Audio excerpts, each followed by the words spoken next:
We can have dinner in from just across Holborn. You had better take your cayenne pepper here than outside. Pray stop and dine." "You are very kind," said Edwin, glancing about him as though attracted by the notion of a new and relishing sort of gipsy party. "Not at all," said Mr. Grewgious. "You are very kind to join issue with a bachelor in chambers, and take pot luck. And I'll ask," said Mr. Grewgious, dropping his voice and speaking with a twinkling eye, as if inspired by a bright thought, "I'll ask Bazzard. He mightn't like it else." "Bazzard!" Bazzard appeared. "Dine presently with Mr. Drood and me." "If I am ordered to dine, of course I will, sir," was the gloomy answer. "Save the man!" cried Mr. Grewgious. "You're not ordered. You're invited." "Thank you, sir," said Bazzard.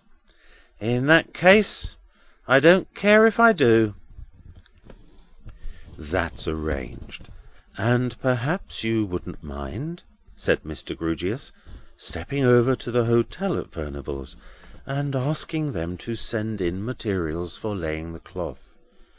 For dinner we'll have a tureen of the hottest and strongest soup available, and we'll have the best made dish that can be recommended, and we'll have a joint, such as a haunch of mutton, and we'll have a goose or a turkey, or any little stuffed thing of that sort that may happen to be in the bill of fare. In short, we'll have whatever there is on hand." These liberal directions Mr. Grewgious issued with his usual air of reading an inventory, or repeating a lesson, or doing anything else by rote. Bazzard, after drawing out the round table, withdrew to execute them. "It was a little delicate, you see," said Mr. Grewgious in a lower tone after his clerk's departure, "about employing him in the foraging or commissariat department, because he mightn't like it." "He seems to have his own way, sir," remarked Edwin. "His own way?" returned Mr. Grewgious. "Oh dear no, poor fellow, you quite mistake him. If he had his own way, he wouldn't be here."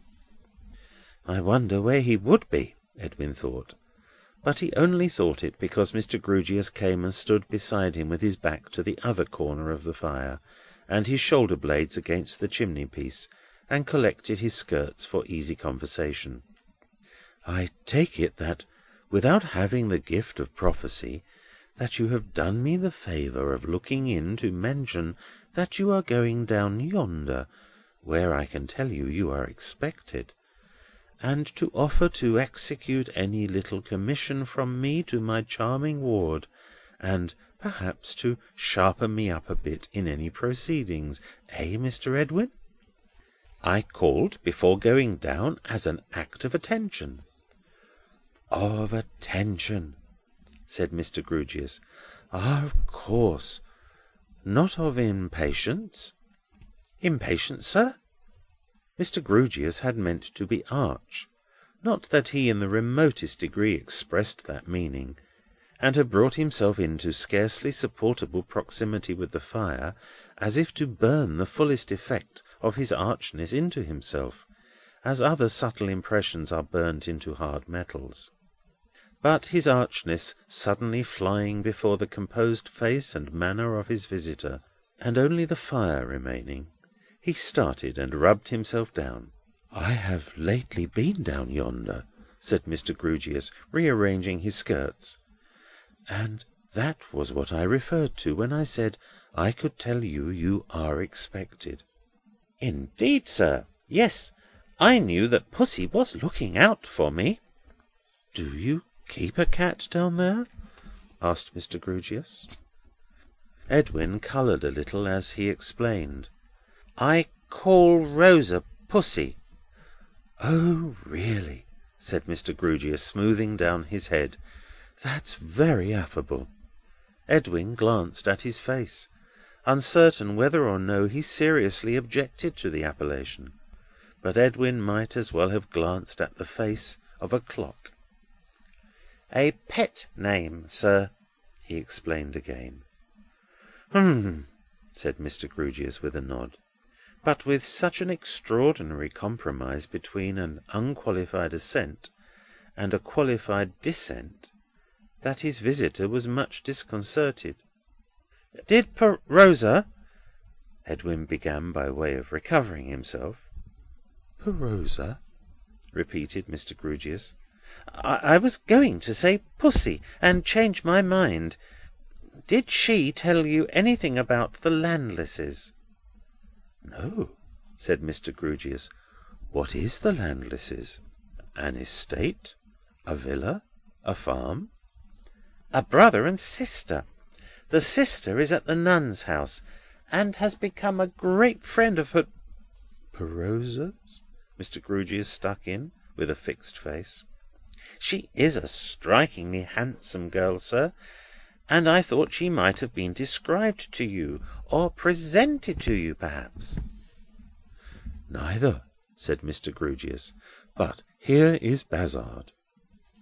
Bazzard returned, accompanied by 2 waiters, an immovable waiter and a flying waiter, and the 3 brought in with them as much fog, and gave a new roar to the fire. The flying waiter, who had brought everything on his shoulders, laid the cloth with amazing rapidity and dexterity, while the immovable waiter, who had brought nothing, found fault with him. The flying waiter then highly polished all the glasses he had brought, and the immovable waiter looked through them.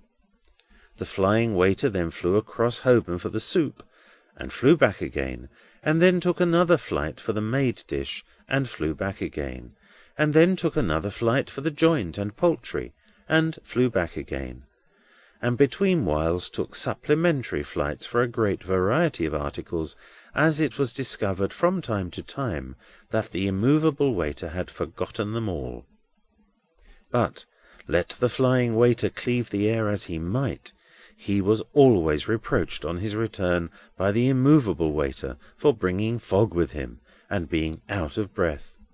At the conclusion of the repast, by which time the flying waiter was severely blown, the immovable waiter gathered up the tablecloth under his arm with a grand air, and having sternly, not to say with indignation, looked on at the flying waiter while he set the clean glasses round, directed a valedictory glance towards Mr. Grewgious, conveying, "Let it be clearly understood between us that the reward is mine, and that nil is the claim of this slave," and pushed the flying waiter before him out of the room. It was like a highly finished miniature painting, representing my lords of the Circumlocution Department, Commandership-in-Chief of any sort, Government. It was quite an edifying little picture to be hung on the line in the National Gallery. As the fog had been the proximate cause of this sumptuous repast, so the fog served for its general sauce. To hear the outdoor clerks sneezing, wheezing, and beating their feet on the gravel was a zest far surpassing Dr. Kitchener's. To bid, with a shiver, the unfortunate flying waiter shut the door before he had opened it was a condiment of a profounder flavour than Harvey's. And here let it be noticed, parenthetically, that the leg of this young man, in its application to the door, evinced the finest sense of touch, always preceding himself and tray, with something of an angling air about it, by some seconds, and always lingering after he and the tray had disappeared, like Macbeth's leg when accompanying him off the stage with reluctance to the assassination of Duncan. The host had gone below to the cellar, and had brought up bottles of ruby, straw-coloured, and golden drinks, which had ripened long ago in lands where no fogs are, and had since lain slumbering in the shade. Sparkling and tingling after so long a nap, they pushed at their corks to help the corkscrew, like prisoners helping rioters to force their gates, and danced out gaily. If P.J.T. in 1747 or any other year of his period, drank so